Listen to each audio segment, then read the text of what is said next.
কার্যক্রম স্থগিত থাকায় আওয়ামী লীগ নির্বাচনে অংশ নিতে পারবে না জানালেন প্রধান উপদেষ্টা।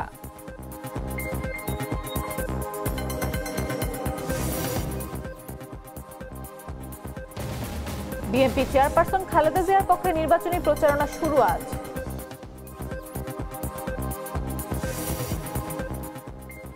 গণভোট আর নির্বাচন একদিনে দেয়ায় সরকারকে ধন্যবাদ জানালো গণ অধিকার পরিষদ।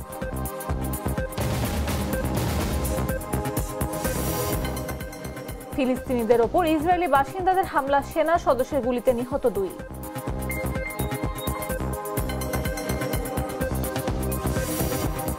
এবং এক ইনিংস ও 47 রানে আয়ারল্যান্ডের বিপক্ষে বাংলাদেশের প্রথম টেস্ট জয়।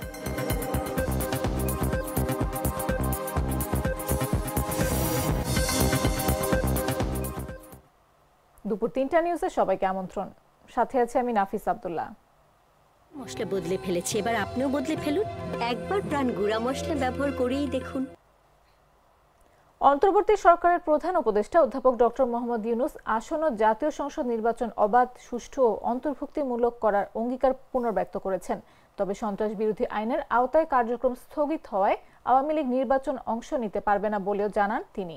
শুক্রবার প্রধান উপদেষ্টার প্রেস সচিব শফিকুল আলম এ তথ্য জানান। বৃহস্পতিবার সন্ধ্যায় সফররত যুক্তরাজ্যের আন্তর্জাতিক উন্নয়ন বিষয়ক মন্ত্রী ব্যারনেস জেনি চ্যাপম্যানের সঙ্গে রাষ্ট্রীয় অতিথি ভবন যমুনায় বৈঠক করেন প্রধান উপদেষ্টা। এ সময় তিনি এ মন্তব্য করেন। বৈঠকে ফেব্রুয়ারিতে সাধারণ নির্বাচন, অবৈধ অভিবাসন মোকাবেলা, বাণিজ্য বাড়ানো, রোহিঙ্গা সংকট, বিমান ও নৌ খাতে সহযোগিতার বিষয়ে আলোচনা হয়। প্রধান উপদেষ্টা জানান, নির্ধারিত সময়সূচি অনুযায়ী ফেব্রুয়ারির প্রথমার্ধে নির্বাচন অনুষ্ঠিত হবে। নির্বাচন অংশগ্রহণমূলক হবে এবং ভোটার উপস্থিতিও হবে ব্যাপক। তিনি আরও উল্লেখ করেন, গত 16 বছরের স্বৈর শাসনের সময়কার 3টি কারচুপি নির্বাচনে ভোট দিতে না পারা কোটি তরুণ এবার প্রথমবারের মতো ভোটাধিকার প্রয়োগ করতে পারবেন। তবে সন্ত্রাস বিরোধী আইনের আওতায় কার্যক্রম স্থগিত হওয়ায় আওয়ামী লীগ নির্বাচনে অংশ নিতে পারবে না।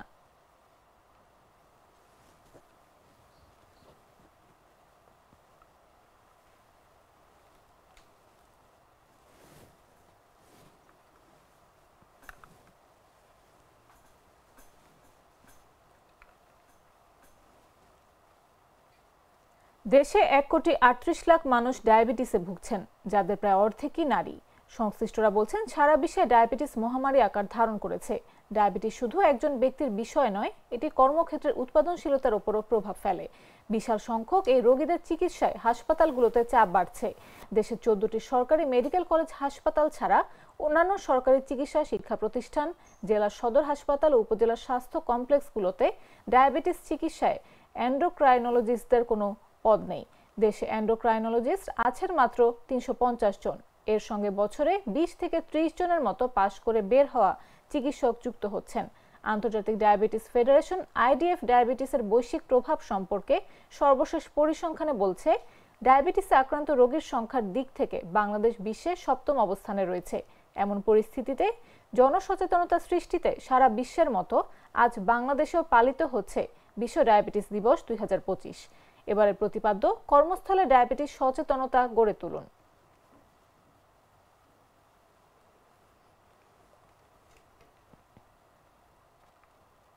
বিএনপির চেয়ারপারসন বেগম খালেদা জিয়ার পক্ষে শুক্রবার থেকে নির্বাচনী প্রচারণা চালাবেন দিনাজপুর জেলা বিএনপি ও এর অঙ্গ ও সহযোগী সংগঠনের নেতারা।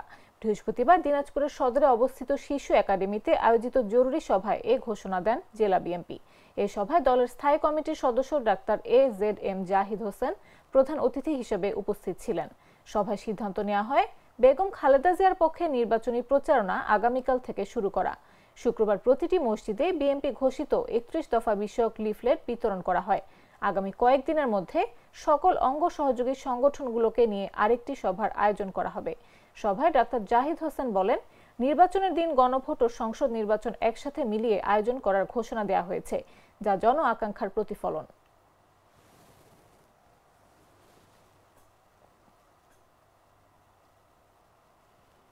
ভারতের জাতীয় নিরাপত্তা উপদেষ্টা অজিত দোভালের আমন্ত্রণে নিরাপত্তা সংক্রান্ত আঞ্চলিক এক সংলাপে অংশ নিতে আগামী সপ্তাহে দিল্লি যাচ্ছেন জাতীয় নিরাপত্তা উপদেষ্টা ডক্টর খলিলুর রহমান। ঢাকার একটি কূটনৈতিক সূত্র জানায়, ভারত মহাসাগরীয় 5 দেশের নিরাপত্তা বিষয়ক জোট কলম্বো সিকিউরিটি কনক্লেভ তথা নিরাপত্তা সংলাপটি আগামী 20 নভেম্বর নয়াদিল্লিতে অনুষ্ঠিত হবে। কলম্বো সিকিউরিটি কনক্লেভের ৭ম সংলাপে যোগ দিতে জাতীয় নিরাপত্তা উপদেষ্টা খলিলুর রহমানকে আমন্ত্রণ জানিয়েছেন ভারতের জাতীয় নিরাপত্তা উপদেষ্টা। অন্তর্বর্তী সরকারের জাতীয় নিরাপত্তা উপদেষ্টার এটাই হতে যাচ্ছে প্রথম ভারত সফর। সংশ্লিষ্ট সূত্রগুলো বলছে, নিরাপত্তা সংলাপের সাইডলাইনে ভারতের জাতীয় নিরাপত্তা উপদেষ্টার সঙ্গে বাংলাদেশের জাতীয় নিরাপত্তা উপদেষ্টার একান্ত বৈঠক হওয়ার কথা রয়েছে।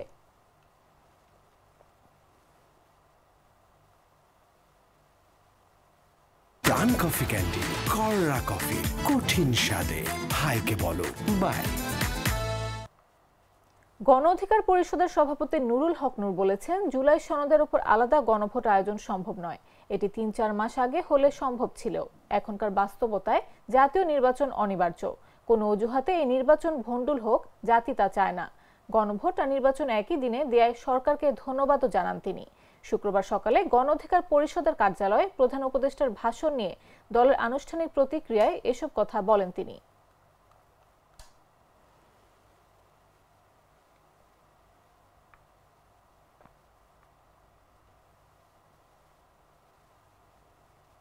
বাজারে চড়া পেঁয়াজের দাম এখনো কমেনি, তবে আগাম পাতা সহ পেঁয়াজ কলি বাজারে আসতে শুরু করেছে। আগামী সপ্তাহ নাগাদ নতুন মুড়ি কাটা পেঁয়াজ এলে বাজার অনেকটা স্থিতিশীল হবে বলে মনে করছেন বিক্রেতারা। শুক্রবার সকালে রাজধানীর কয়েকটি বাজার ঘুরে এই চিত্র দেখা গেছে। অন্যদিকে বাজারে শীতের সবজির সরবরাহ বেড়েছে। সিম, মূলা, ফুলকপি, বাঁধাকপির সঙ্গে শালগমও বাজারে মিলছে স্বস্তিদায়ক দামে, যে কারণে বাজারে অন্য প্রায় সব ধরনের সবজির দাম কমেছে। বাজারে এখন পুরনো পেঁয়াজ ১১০ থেকে ১২০ টাকা কেজি দরেই বিক্রি হচ্ছে। ২ সপ্তাহ আগেও যা বিক্রি হতো ৭০ থেকে ৮০ টাকায়। অন্যদিকে বাজারে আসা চলতি মৌসুমের নতুন পেঁয়াজ কলির কেজি বিক্রি হচ্ছে ৮০ থেকে ১০০ টাকায়। রামপুরা বাজারের কাঁচা পণ্য বিক্রেতা আবু ফজল বলেন, নতুন পাতা পেঁয়াজ আসতে শুরু করেছে। কিছুদিনের মধ্যে মুড়ি কাটা পেঁয়াজ আসবে। পেঁয়াজের দাম আর বাড়ার সম্ভাবনা নেই, এখন কমবে। রাজধানী ঢাকায় গেল কয়েকদিন ধরে শীতের আগাম বার্তা টের পাওয়া যাচ্ছে। বাজারে শীতকালীন সবজির সরবরাহ বাড়ছে, ফলে কমে গেছে অধিকাংশ সবজির দাম। কমেছে ডিমের দামও।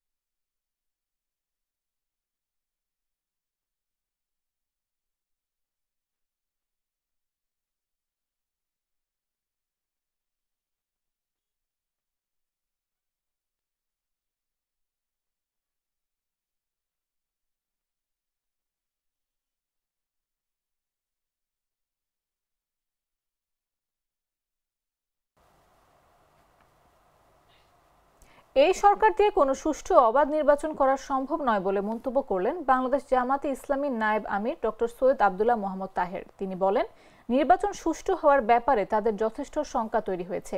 শুক্রবার সকালে মগবাজার আল ফালা মিলনায়তনে জাতির উদ্দেশ্যে দেয়া প্রধান উপদেষ্টার ভাষণের উপর প্রতিক্রিয়া ব্যক্ত করে আন্দোলনরত ৮ দলের নেতৃবৃন্দের যৌথ সংবাদ সম্মেলনে এসব কথা বলেন তিনি। সৈয়দ আব্দুল্লাহ মোহাম্মদ তাহের নায়েবে আমির, বাংলাদেশ জামাতে ইসলামী।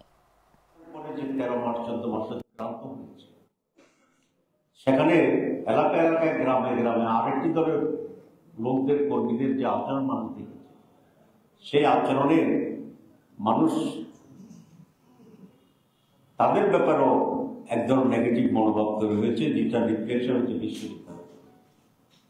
সুতরাং সেই দলটি জানে যদি একটি গণভোট হয় আগেই নির্বাচনের আগে, তাহলে এই গণভোটও ৮০% লোক তাদের চিন্তা এবং চেতনার বিপরীতে যাবে, যা নির্বাচনের আগে একটি দলের বিরুদ্ধে রেফারেন্ডাম হিসেবে বিবেচিত হতে পারে। সে আশঙ্কা থেকে তারা বলছে যে গণভোট আন্দোলনের জীবনেও মানবে না, মানে এত শক্ত কথা। তো কিন্তু সরকার তাদের এই দাবির প্রতিও নথি স্বীকার করে গণভোট এবং জাতীয় ভোটকে একই দিনেই করার ব্যাপারে সিদ্ধান্ত ঘোষণা করছে। আমরা যারা এখানে আজকে ৮ দল আছি, যারা মেজরিটি জনগণকে আমরা রিপ্রেজেন্ট করি, এই ৮ দলের পক্ষ থেকে আমরা সবসময় বলে আসছি, জনগণ বলে আসছে, এবং যে বেসরকারি যে আমরা সার্ভে রিপোর্ট দেখলাম সেখানে জনমতের যে রিফ্লেকশন হয়েছে সবটাই ছিল গণভোট আলাদাভাবে জাতীয় নির্বাচন আগে হতে হবে, কারণ গণভোট হচ্ছে সংস্কারের শক্তি।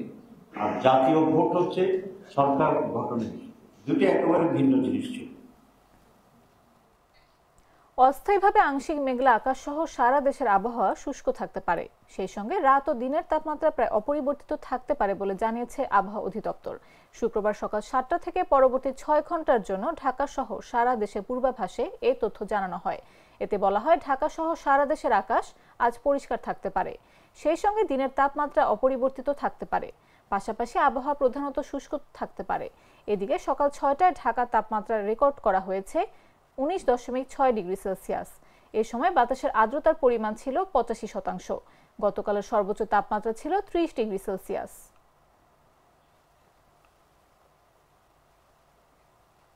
পটুয়াখালীর ঝাউতলায় জুলাই আন্দোলনে নিহত শহীদদের স্মরণে নির্মিত স্মৃতিস্তম্ভে অগ্নিসংযোগের চেষ্টা করেছে দুর্বৃত্তরা।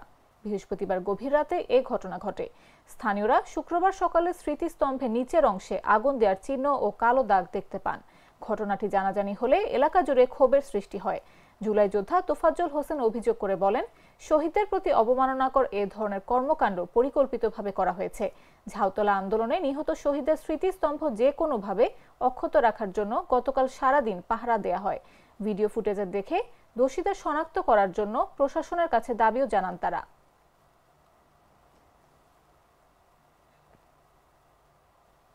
এদিকে মানিকগঞ্জের শিবালয় ফের একটি স্কুল বাসে অগ্নিসংযোগের ঘটনা ঘটেছে। এ সময় বাসের ভেতর ঘুমন্ত অবস্থায় থাকা চালক তাজেশ খান দগ্ধ হয়েছেন। বৃহস্পতিবার গভীর রাতে ঢাকা আরিচা মহাসড়কের ফলসাটিয়া বাসস্ট্যান্ড এলাকায় এই ঘটনা ঘটে। দগ্ধ তাজেশ খানকে গুরুতর আহত অবস্থায় মানিকগঞ্জ জেলা সদর হাসপাতালে এবং পরে উন্নত চিকিৎসার জন্য জাতীয় বার্ন ও প্লাস্টিক সার্জারি ইনস্টিটিউটে পাঠানো হয়েছে। পুলিশ জানায়, দি হলি চাইল্ড স্কুল অ্যান্ড কলেজের শিক্ষার্থী পরিবহনকারী বাসটি প্রতিদিনের মতো মহাসড়কের পাশে পার্কিং করে রাখা ছিল। রাত প্রায় 1:30টার দিকে দুর্বৃত্তরা হঠাৎ বাসটিতে আগুন ধরিয়ে দিলে মুহূর্তে আগুন ছড়িয়ে পড়ে। খবর পেয়ে বরঙ্গাইল হাইওয়ে পুলিশ দ্রুত ঘটনাস্থলে গিয়ে তাকে উদ্ধার করে হাসপাতালে পাঠায়। পরে ফায়ার সার্ভিস এসে আগুন নিয়ন্ত্রণে আনে।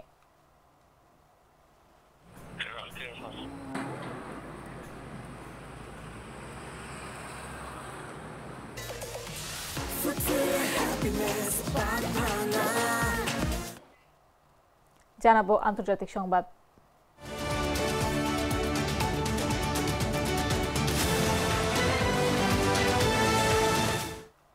ফিলিস্তিনের পশ্চিম তীরের একটি শহরে অভিযান চালিয়ে 2 সন্দেহভাজন ফিলিস্তিনি যোদ্ধাকে গুলি করে হত্যা করেছে ইসরায়েলি বাহিনী।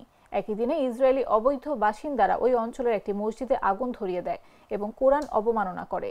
বৃহস্পতিবার ইসরায়েলি সেনাবাহিনী এবং ফিলিস্তিনি কর্মকর্তারা এমন তথ্য জানায়।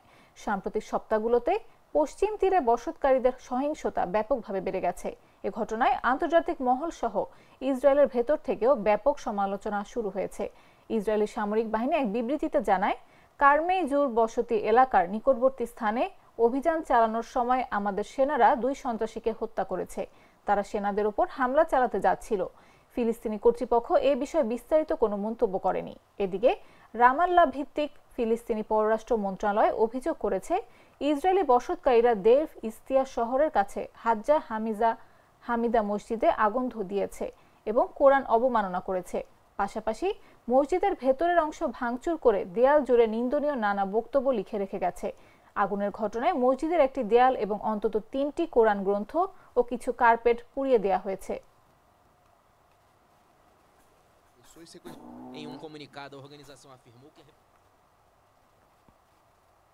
এবারে খেলার খবর।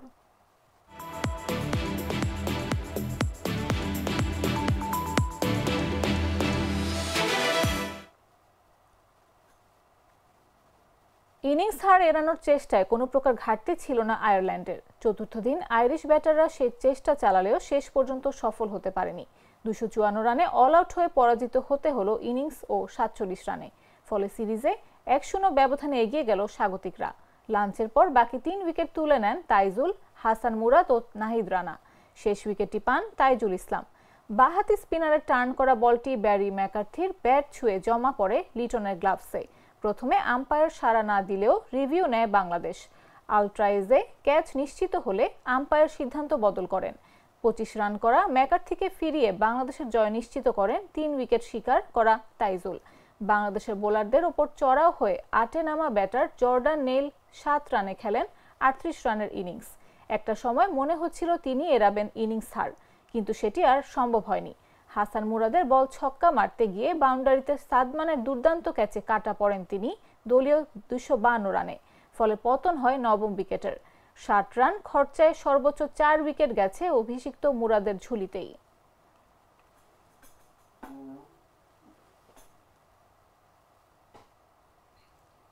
সংবাদ শেষ করার আগে শিরোনামগুলো জানিয়ে দিচ্ছি আরো একবার।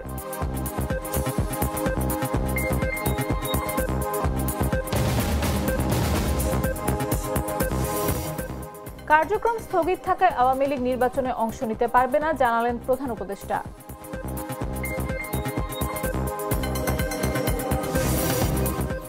বিএনপি চেয়ারপারসন খালেদা জিয়ার পক্ষে নির্বাচনী প্রচারণা শুরু আজ।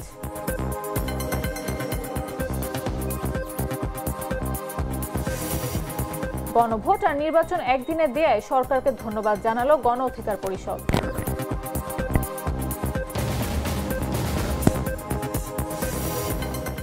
ফিলিস্তিনিদের ওপর ইসরায়েলি বাসিন্দাদের হামলা, সেনা সদস্যের গুলিতে নিহত 2।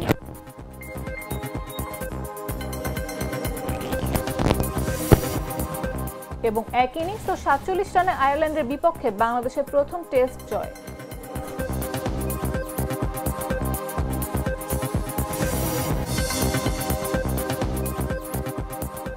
দর্শক, এই ছিল এখনকার মতো।